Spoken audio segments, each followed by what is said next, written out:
Picture this. I'm on stage in Las Vegas. I've made it. Successful stand-up comedian, performing on stages around the world. In this moment, I was on the biggest stage of my life.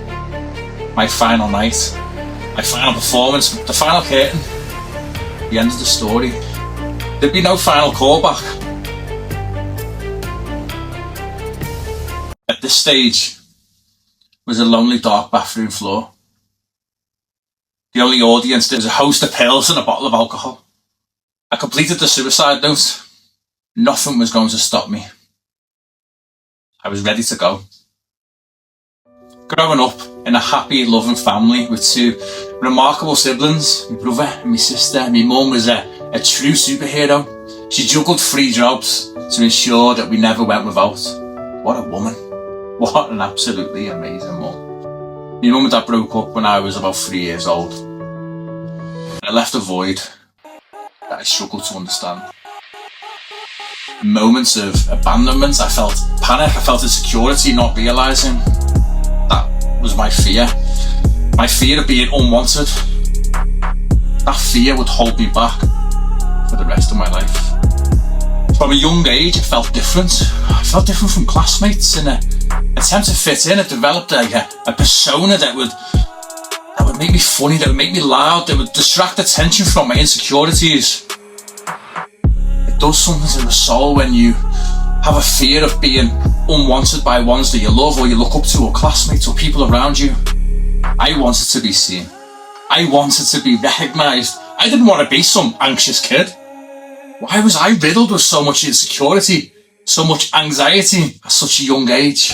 Instead of facing my fears, I chose humour. I chose to mask the real me. Yet beneath this facade lay a fear of failure, and the question loomed over and over again: what am I going to do after school? In a moment of desperation, I decided to join the army. This was a choice that wasn't just a career path, but it was a way to silence all the nagging, all the questions, everything about my future. But the army experience was challenging, forcing me to confront my very own persona, this image that I had built. It broke me easily, it broke me effortlessly, down in ways that I had never even anticipated. Ultimately, I couldn't last, I couldn't endure it. I left the army, facing once again the crushing weight of failure. For years, I found myself lost, unsure of how to move forward. I was now living and sleeping on my mum's couch, drowning my nights with vodka, filling the air with cigarette smoke. It was a dark time. I simply believed this was who I was. I was loud, I was bold. But it was all this facade. Why was I so insecure? Why was I so desperate for attention?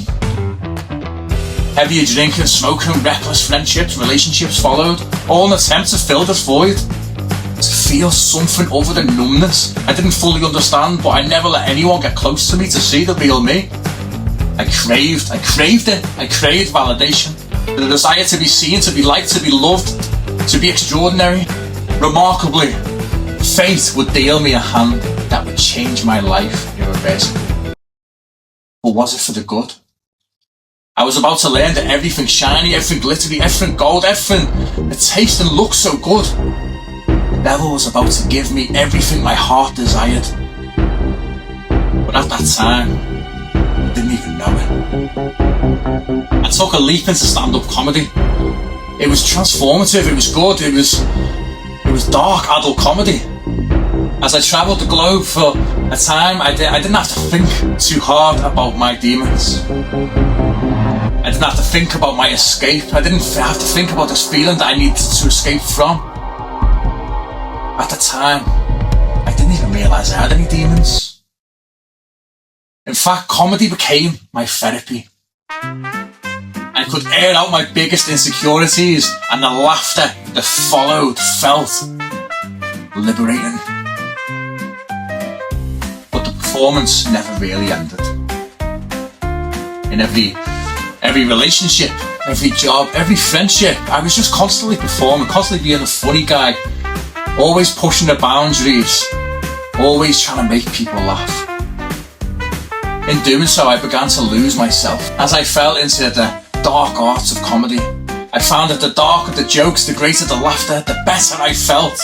I was now someone, and I had all that my heart desired. But the reality was that my anxiety and depression were always lurking beneath the surface, waiting to catch up with me.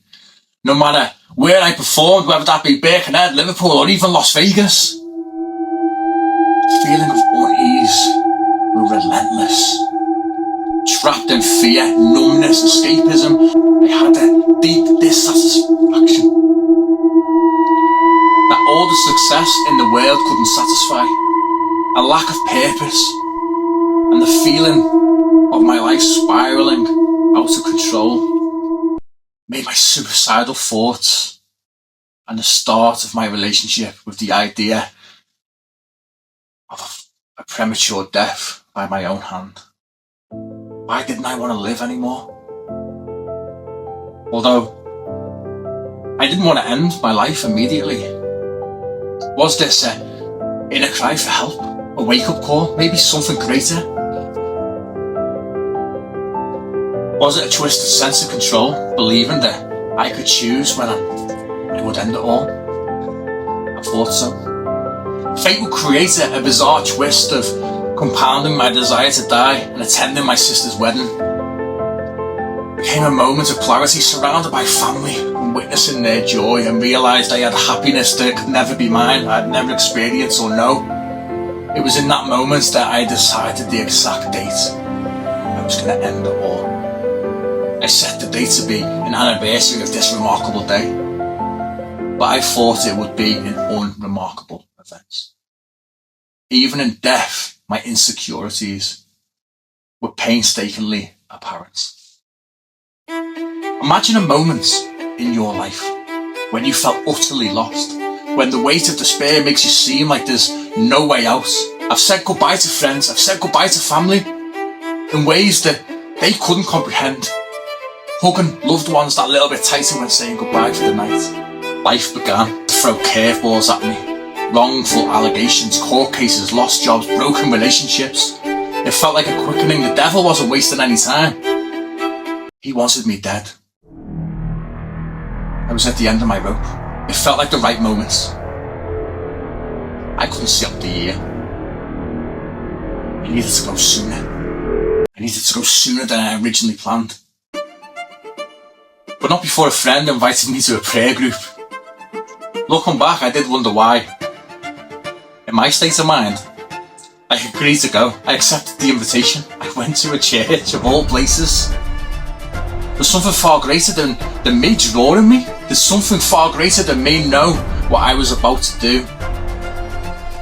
Even in a crowded place or a friend's prayer group like this, my severe depression and anxiety enhanced the fear I felt, which made me feel so alone. This happy-clappy religion, this thing was not for me. I didn't believe in God, I thought. If God was real, why didn't he want me? Why did I feel so anxious and afraid? If God was real, why didn't I feel loved? Why didn't he love me? If God was real, why did I want to kill myself? These thoughts raced through my mind, but were soon drowned with the haunting pact that I had with the devil.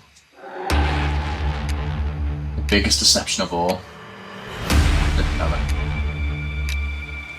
I thought I was taking back control of my life, but ultimately I was coming into an agreement with a lie, straight from the pit of hell.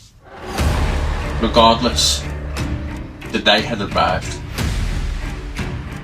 loaded with enough painkillers and pills to do the job, half a bottle of vodka to wash them down with. I now stood in the bathroom in Wavertree looking at myself in the mirror.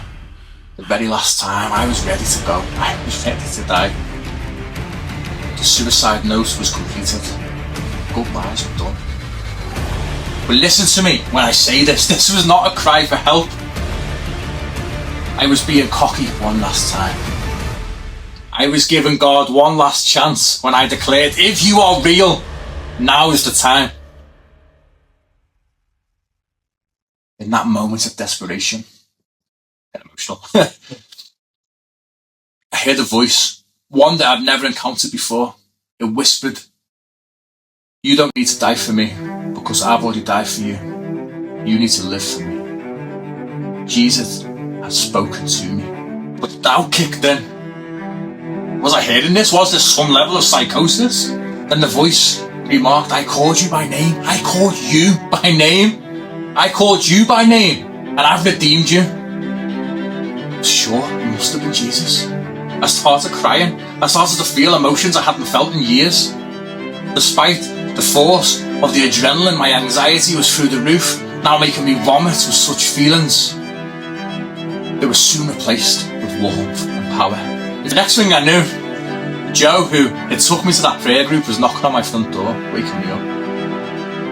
A wave of relief washed over me. I was still here. I felt more alive than I've ever felt before. Coincidentally, the reason that he was knocking on my door, as almost by divine appointment itself, the timing couldn't have been any more better. He declared and invited me to get baptised that weekend.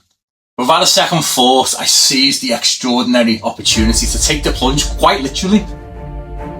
Having just been rescued from the clutches of death, my entire outlook on life shifted dramatically. I felt reborn, like a new creation. For the first time, I embraced hope and the promise of tomorrow. I discovered genuine purpose that ignited my spirit. I had been set free, awakened to the truth. I was destined to accomplish extraordinary things for his kingdom. This was the reason the devil haunted me for so long. But he wasn't about to give up without a fight. The battle for my soul that he would not win. How could he? Relentless love of God, Jesus, the Holy Spirit, was bringing my soul back to life supernaturally, powerfully. A verse in the Bible says this. It says, submit then to God, resist the devil and he will flee from you. This resonated within me. My battle was no longer for my life but for my mind. And in the depths of this battle, Jesus spoke to me yet again. Words I'll never forget. He said, follow me.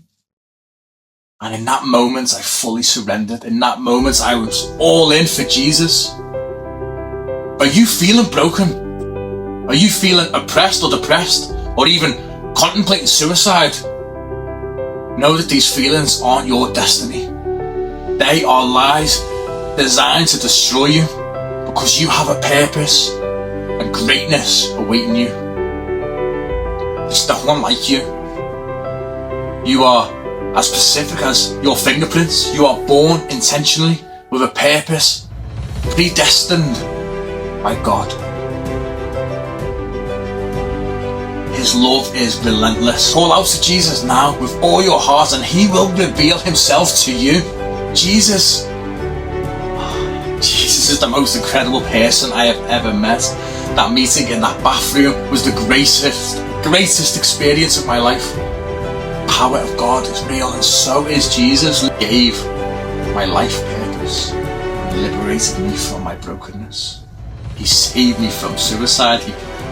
He picked me up and loved my soul back to life. It's no coincidence you are watching this. Jesus is real and he loves you. He thought you were worth dying for, to set you free from your sin and brokenness, so that he could fill you with his spirit to love you, to live with you for eternity. Wait. Don't wait. Take that step. Take that step towards freedom today. It's the greatest thing that I have ever done. My name is John, and my heart belongs to Jesus.